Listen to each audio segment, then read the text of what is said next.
got 25 minutes. We got to go.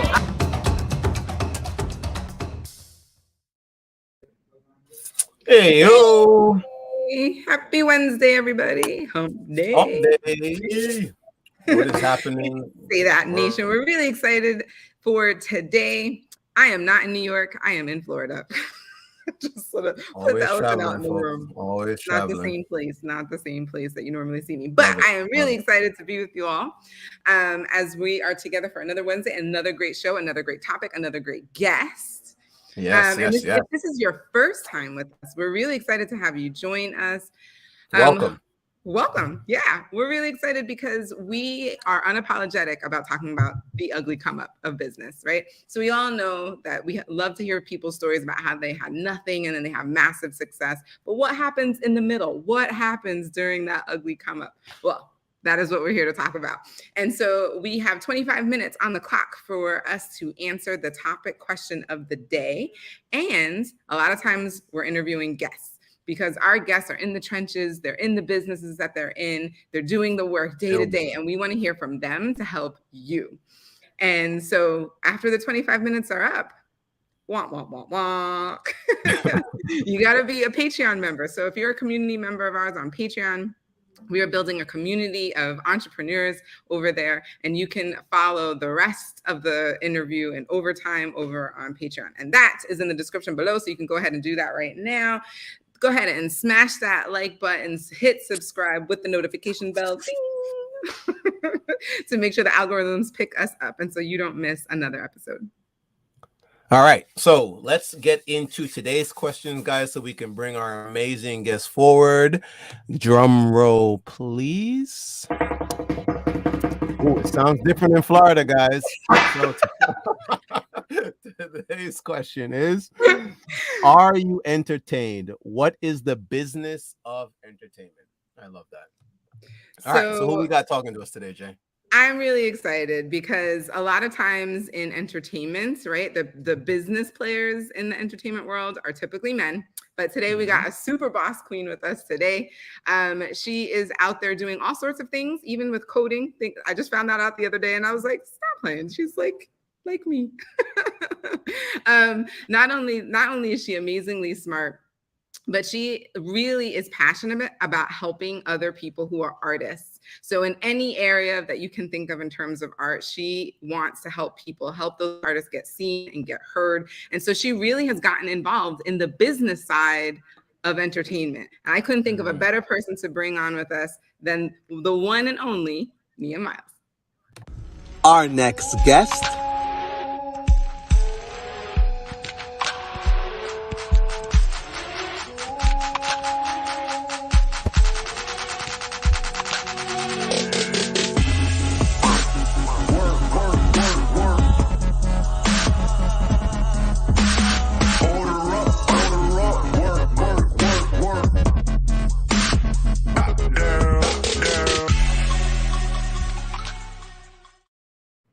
Hey, there she is. Welcome to the show, dear. How are you guys? Thank you. Glad to be here. Yes. Excited to have you on. So before we get into like the meat and potatoes of the question, tell everybody a little bit about yourself. For those who don't know Nia, tell us a little bit about your background. What did you study? How did you start to even want to manage different artists and then get into like the business side and your entrepreneurial pursuits in that arena? Okay, well, I grew up in Petersburg, Virginia. So that's 30 minutes south of Richmond. I came to Richmond, RVA, to go to VCU. So it started, I loved art. So I always had a passion for art. I wanted to go to VCU for art school. But I ended up going into computer science and then ending in business law. So my undergrad, business law, minor in international business, did my MBA in HR management, my master's in science and management, and now I'm at Howard for my doctorate degree. But I always had a passion for business, and I still love art. So, you know, a few years ago, like prior to COVID, I was painting in my home. I had an interior design company in DC, selling furniture, bought a couple rental properties, renovating those properties. I just loved everything about the element of design. always loved fashion, colors, art. At heart, a creative, right? So during COVID, I had some time. So, I went from painting in my garage, doing woodwork, gardening, all that types of things. Like I love using my hands. So I decided to pop out and go to some events and things like that. I was in my job, I always was on the business management side, SharePoint development, coding, scripting, all types of things. So I love strategic projects. It's just like a happy mix between business and art. So I started going out during COVID. I said, let me take this opportunity to just go into a less crowded space, check out some artists, some DJs. And, I went to listen to a few DJs and I'm sitting there and then my analytical person comes out and I'm like, oh, this is nice, but it could be better. You could have you could promote this way. So I started, I can't shut up sometimes. So I started giving my opinion about things. And I think people really like me, and nobody actually opinion, but I give my opinion about things all the time. I'm like, you know what? Let me write out like a detailed plan on how you could be, really doing it better. So I started to do that with different people, and it just turned into like, hey, like, why don't you work on my management team, or why don't you manage and help out? And so went from DJs in nightclubs, went from being in a nightclub several days a week, went to working as a director of events for different venues. That turned into me working with RVA Fashion Week. Now I do front of house and logistics management for RVA Fashion Week. All of this is like in the strategic plan because I just love to like strategize on how to improve a process or improve what somebody is doing. I'm thinking constantly, like even with this, what questions are going to ask? Should I research? I'll pull up numbers and do some bullet points. So it's like my brain is going 1,000 miles a minute. So once you do that and you love art or you find something that you love to do, it goes into so many different directions, and then you become busy. And then you have to pick like, should I do this project? Should I take on this artist? Should I, because then you get overloaded with so many different things you can do. Yeah, I can imagine. And then when you get used to when you start to have the reputation of the one who can get it done, then everybody starts coming, right? And asking, hey, can you help me out? And then you got to sit down and be like, okay, like, this is a lot coming. So what is it? What is it that I'm doing? So yeah, so between work and doing the IT work and doing the art and design, it just becomes, let's see. I don't know if you all can hear me. Yeah, we can hear you. Yeah. Okay. Did I lose visual? Can y'all see me? Yeah, we good. We can see you. We can hear you and we can see you. Yeah. Okay, I can't see you. I don't know what happened. Okay. But yeah, but between all of that, it's just like it becomes a busy day.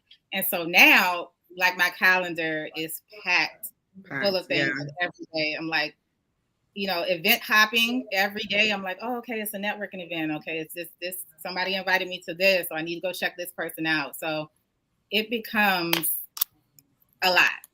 It becomes a lot. So for those who don't know, can you tell everybody what RVA stands for? It's Richmond, Virginia. Richmond, Virginia. Okay.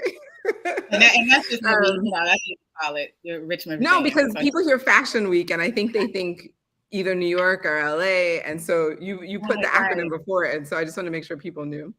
You'll see RVA Fashion Week, yeah. So you'll see that. Put it on the map, and then so you come with a ton of experience in a lot of different areas, and I'm so glad that you're here with us to talk about this, because one of the things that Winston and I talk about is like there are certain industries, right, that like you don't really know the behind the scenes of like how it works and how that all gets started. Like somebody's making money, right? Like somebody's making a profit off of this. And so I'm curious, as you've gone into different areas of business, what do you think is the defining aspect of like the business of entertainment versus like the business of real estate or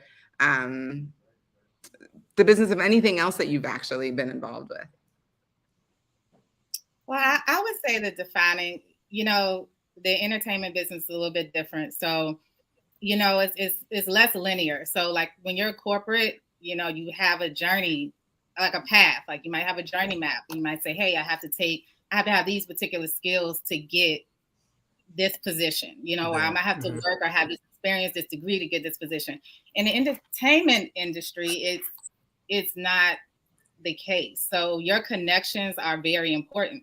Your connections can get you somewhere super like quickly, or it can take you down a level. It's all who you connect with, and one hand washes the other, and it's basically who likes you. Do you have a great personality? That takes you a long way. So it's less linear, and it's more about your connections with people and your resources that gets you to a certain level. To that point, because I've seen something recently where I saw a gentleman speaking in terms of talent, and his comment was, and he's a pretty well-known artist, and he was commenting that there are probably a lot of other rappers out there, but because of who they are connected to the point you're making, oh no, I'm sorry. His point was they're better than he is, but because of who he's connected to, it's the reason why the world knows who he is. So are you saying that is really a fact? That it is about the connections? That is a fact, because there are a lot of artists that are super talented that may not ever get heard. They may not have the capital or the resources to get heard, so where does that go? You can be great. You can be on the corner singing and be great, but who's seeing you? Who knows that you're talented? Who's behind pushing you? Where's your team? It takes a team. It takes money as well. And, when you have those resources, you can go, you can go further in your career. So it does matter. It absolutely matters. There's some artists that may not be great at all, but they have the resources there to push them and to build them. After they get there, they constantly are getting built into that artist that people want to see. So how does somebody connect with a manager like you? Or like how does somebody who, let's say they do have the talent, how do they get in front of you and get even earn your attention, or I had the same question. And that takes work. What happens is a lot of people, it's more than just being local. So you have to be willing to travel. You have to be willing to connect and get outside of your box. A lot of people continuously knock on the same doors looking for opportunity. So you have to get out your comfort zone, and you have to do more than just using, like, social media is great, right? Okay. But how many managers look in their DMs and then you see a whole list of people just sending you tracks, not explaining who they are? And most times, who looks at that? A lot of times I look and I'm like, you didn't introduce yourself. You're sending me music. I might not even open it. So, you have to make yourself available. You have to go and go to events, introduce yourself. You have to go outside the box, and you have to be willing to travel and be, have a team, because your team will help you in the long run. Your team will help you with that admin work. Your team will help, create your package, send it out to people, email. You have to be responsive. So it takes work. And normally most people have a team. Like I would say, if you don't have a team, you need to have a team that vouch for you. Okay. So here's some questions I definitely have. Okay. Would you say now, and no, let me not get ahead of myself. Are you seeing from the business side how, or that entertainment is changing? You mentioned social media, and it seems like, I don't know if concerts are still big. Like, is that where artists are making the larger part of their money, or is it record sales or streaming, I guess, at this point now? Like, how have you found that the shift in the industry is affecting how someone like you now comes in and what it is that you're helping an artist change about themselves, or how they implement or put their music out? Well, I think technology is everything. So, when you have someone on your team, I think people need to be well versed on what's going on in technology, because now it's streams and now it's being visible.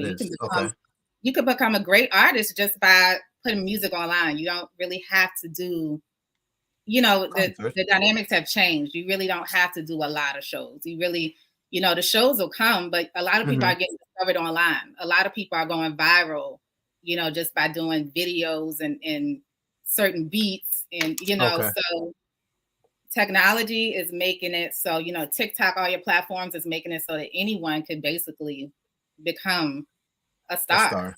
Wow. Basically, anyone can become a star.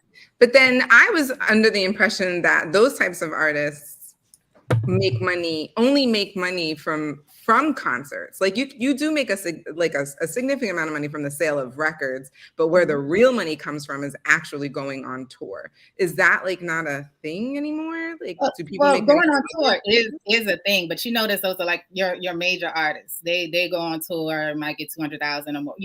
Those are your major artists. But it even helps if you're not a major artist and you're able to open for an act. You're still getting visibility.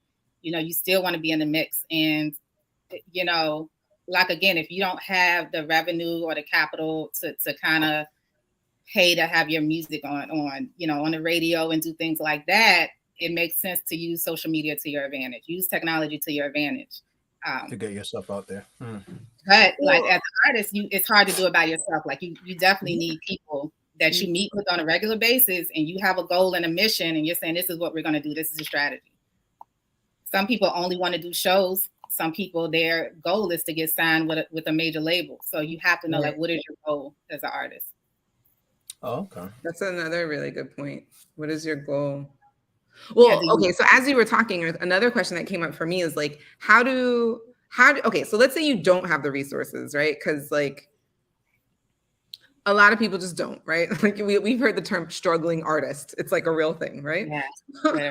So you don't have the resources to get your name out there, to promote yourself. Like, how do you then, okay, great. You can use social media. I'm answering my own question. I understand that. But like, apart from social media, it still sounds like there's a significant amount of capital that is required to get you to like that next level. So how does an artist source that capital? Are they looking for investors?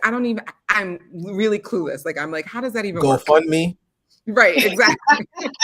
I don't think you're gonna get that far with GoFundMe. But this is where resources are important, right? Okay. So everybody has to know somebody, and you have to play on your resources. And once you start, I mean, it could even be small. Just using this like a hypothetical. If you knew like a club in your city, right? Say New York, I don't know what's a hot place that a lot of performers go to, right? If you introduced yourself to the owner of that venue and you say, hey, can I, do such and such? Can I like open? Can I perform? You have to start building those resources, and you have to start asking questions, and you have to start being involved. You have to do that. And that takes time. When you don't have the resources or the capital, that takes time. So you have to say, hey, I like to open on Wednesdays. Maybe later on I could do Saturdays. I'm going to talk to people that come in. I'm going to network with these people.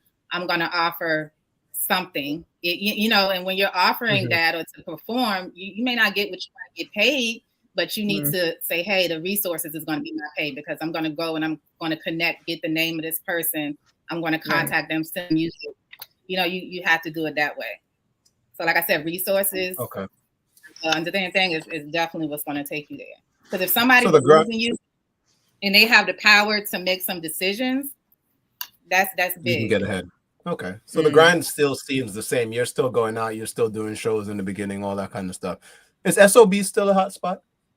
Yeah, I was going to say, I still see artists going to SOBs, but okay.